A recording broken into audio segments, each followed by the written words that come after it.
भारत माता की भारत माता की पवनसुत हनुमान की।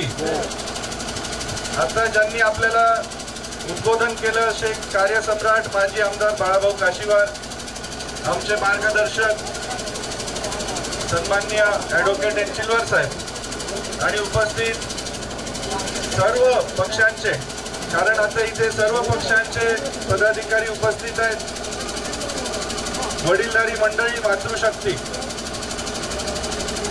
ही लढाई खऱ्या अर्थाने जनतेची लढाई आहे आणि वारंवार आपल्या क्षेत्रावरती होणाऱ्या अन्यायाच्या विरोधात लढाई आहे। आपल्याला माहिती आहे आपण 2024 मध्ये जगत आहे। आपल्या गावात अजून वाचनालय पण नाही आहे का? वाचनालय आपल्या गावात बस तरी येते का? 2024 मध्ये आपल्या गावाला अजून बस पण नाही।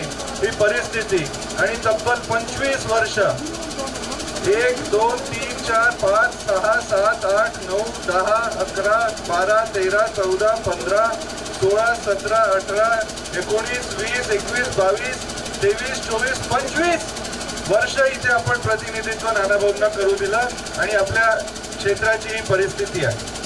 आपलं गाव चारही बाजूनी जंगलांनी वेढलंय आणि अन्नदाता बनेगा ऊर्जादाता। तुम्ही पश्चिम महाराष्ट्रात बघा, लातूरला बघा, कसं जंगल, जर का थोडंसंही जंगल असेल बाजूला तर तिथे ते बायो CNG बनवतात बायोमास पासून, तिथे बांबू लावतात, नेपियर ग्रास लावतात, वन विभाग त्याची अनुमती देते आणि या क्षेत्राचा चांगला विकास होऊ शकतो, पण ते करायचंच नाही आहे। ती विजन पण कदाचित नसेल। त्याच्यामुळे एका बाजूला तुम्ही बघता 5 वर्ष बाळाभाऊंनी लावलेल्या कामाचा सपाटा आणि 25 वर्ष तिकडे नाना पटोलेंनी फक्त दिलेले चॉकलेट। म्हणून कुठेतरी आता परिवर्तनाची गरज आहे आणि परिवर्तन जनता ही नक्की घडवून आणणार आहे याचा मला विश्वास आहे।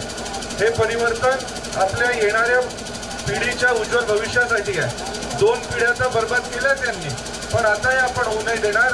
त्याच्यामुळे कढई या चिन्हाला 20 तारखेला आपण आपलं अमूल्य मतदान करालच आणि तसा आशीर्वाद मागायला मी आलोय। पण आपल्याला आशीर्वाद मागतो की घरून बाहेर निघा, आपले नातेवाईक, मित्रमंडळी, आपल्या इष्टांना पण सांगा की परिवर्तनाची किती गरज आहे यावेळेस आणि कढई या चिन्हाला आपण परिवर्तन देऊन आपलं भविष्य उज्ज्वल करणार। इथे रोजगार, धंदे, गावाचा सर्वांगीण विकास करण्याचं मी आपल्याला वचन देतो। त्यामुळे येणाऱ्या 20 तारखेला कढई या चिन्हाला भरघोस मतदान करा आणि आपल्या मित्रमंडळींनाही त्यासाठी प्रेरित करा, असं मी आशीर्वाद तुम्हाला मागतो। भारत माता की